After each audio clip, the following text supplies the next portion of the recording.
Assalamualaikum warahmatullahi wabarakatuh. Perkenalkan, nama saya Indah Priani, NIM saya 504180089. Di sini saya akan menjelaskan tentang jenis kurs dan bursa valuta asing. Pengertian kurs. Kurs secara sederhana adalah harga atau nilai satu mata uang dalam mata uang lain. Kurs biasanya ditetapkan oleh bank sentral suatu negara. Kurs disebut sebagai perbandingan nilai. Artinya, ketika kita menukarkan mata uang lainnya, maka akan menghasilkan perbandingan nilai atau harga dari kedua mata uang tersebut. Di suatu negara yang menetapkan sistem kurs tetap, maka perubahan kurs ditetapkan oleh pemerintah. Kebijakan negara secara resmi menaikkan kurs mata uangnya terhadap mata uang asing disebut revaluasi. Namun, jika sebaliknya, kebijakan pemerintah menurunkan kurs mata uang terhadap mata uang asing disebut devaluasi. Kurs terbagi menjadi 3, yaitu kurs beli, kurs jual, dan kurs tengah.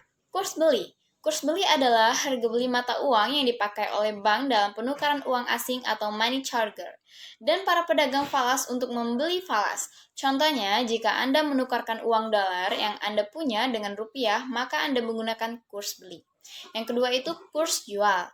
Kurs jual adalah harga jual mata uang yang dipakai oleh bank yang digunakan oleh para pedagang falas untuk menjual falas.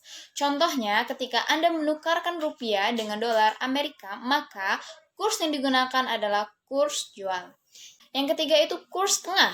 Kurs tengah adalah penggabungan antara kurs jual dan kurs beli. Hal ini dilakukan dengan cara mencari rata-ratanya.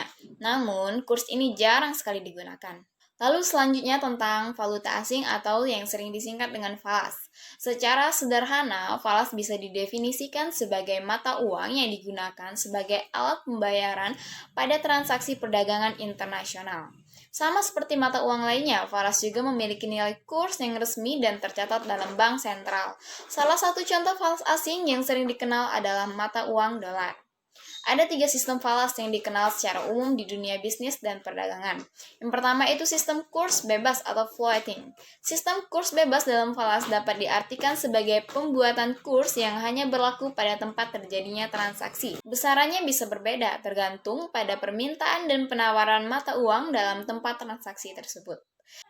Yang kedua itu sistem kurs tetap. Dalam kurs tetap, justru pemerintah suatu negara menentukan nilai kurs mata uangnya terhadap mata uang lain secara mutlak. Penelitian ini dilakukan pemerintah sebagai upaya untuk meredam pergerakan harga yang sangat fluktuatif.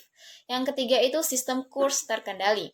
Sistem ini merupakan kombinasi dua sistem sebelumnya, sehingga nilai tukar falas dapat bergerak naik turun secara bebas dengan intervensi pemerintah untuk mencegah pergerakan yang terlalu ekstrim. Nah, lalu selanjutnya itu tentang fungsi falas untuk bisnis. Yang pertama itu sebagai alat tukar internasional, lalu yang kedua sebagai alat pembayaran internasional, dan ketiga alat pengendali kurs, dan yang keempat alat memperlancar perdagangan internasional. Nah, itulah yang dapat saya jelaskan mengenai jenis kurs dan falas atau valuta asing.